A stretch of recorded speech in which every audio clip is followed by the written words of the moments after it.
یہ سب کیا ہے؟ یہ مسلمانوں کی نفس دیکھی جا رہی ہے کہ کوئی غیرت اور حمیت نام کی کوئی شے باقی ہے؟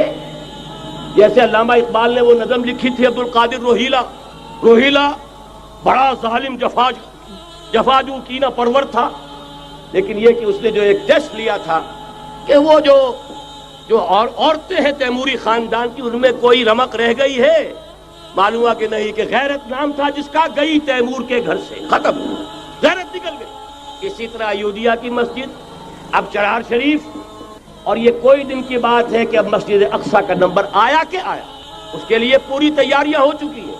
یروشلم کا مشرقی حصہ خالی کرایا جا چکا ہے، اس کے اندر اب پورا تسلط یہودی کر رہے ہیں، یہاں تک کہ آپ کے یاسر عرفات صاحب نے بھی کچھ نہ کچھ جو ہے احتجاج کی بات کی ہے، حالانکہ اب تک ہر بات مان کر منقار زیر پر تھا، لیکن یہ کہ ایک وقت آتا ہے آخر کار اسے بھی کچھ بولنا پڑ گیا ہے۔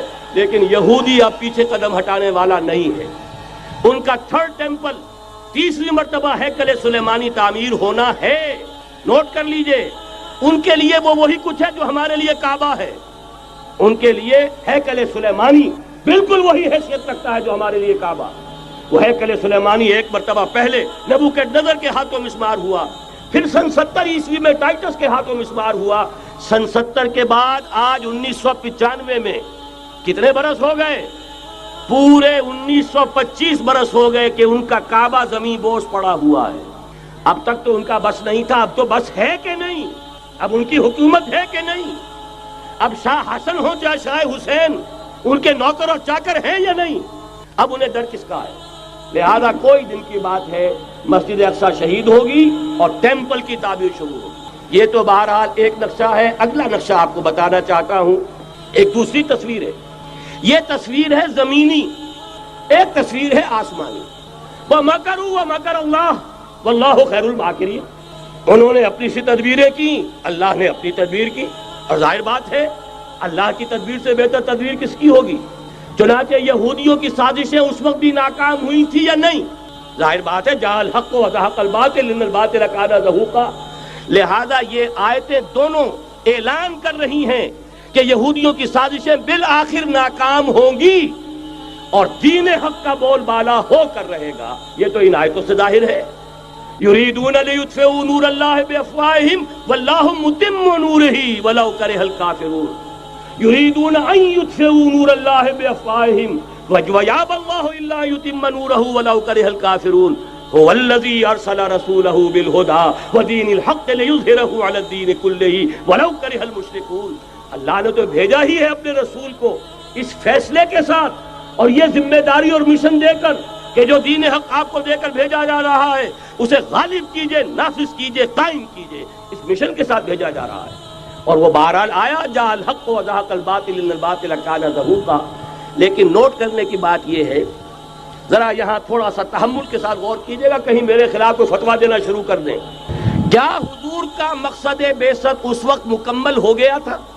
ایک درجے میں ہو گیا کہ جزیرہ نما عرب پر اللہ کے نور کا بھی اتمام ہو گیا، اللہ کا دین بھی غالب ہو گیا کہ نہیں ہو گیا؟ لیکن کیا محمد الرسول اللہ صرف عرب کے لیے بھیجے گئے تھے؟ قرآن کہتا ہے ببانگ دہل وما ارسلناک الا کافۃ للناس بشیرا ونذیرا۔ اے محمد صلی اللہ علیہ وسلم، ہم نے نہیں بھیجا ہے آپ کو مگر پوری نوع انسانی کے لیے بشیر اور نذیر بنا کر۔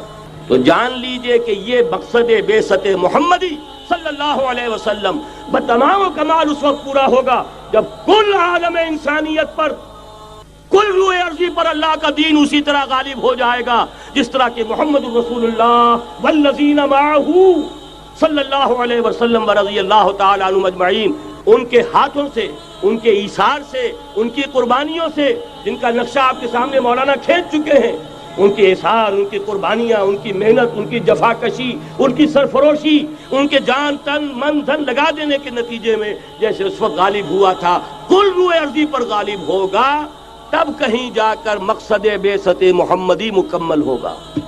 یہی وجہ ہے اقبال نے کہا تھا وقت فرصت ہے کہاں، کام ابھی باقی ہے، نور توحید کا اتمام ابھی باقی ہے۔ لیکن ساتھ ہی خوشخبری بھی دی تھی، یہ چمن معمور ہوگا نغمہ توحید سے، آئے گا وہ دور، یہ چمن معمور ہوگا نغمہ توحید سے، لازماً آ کر رہے گا.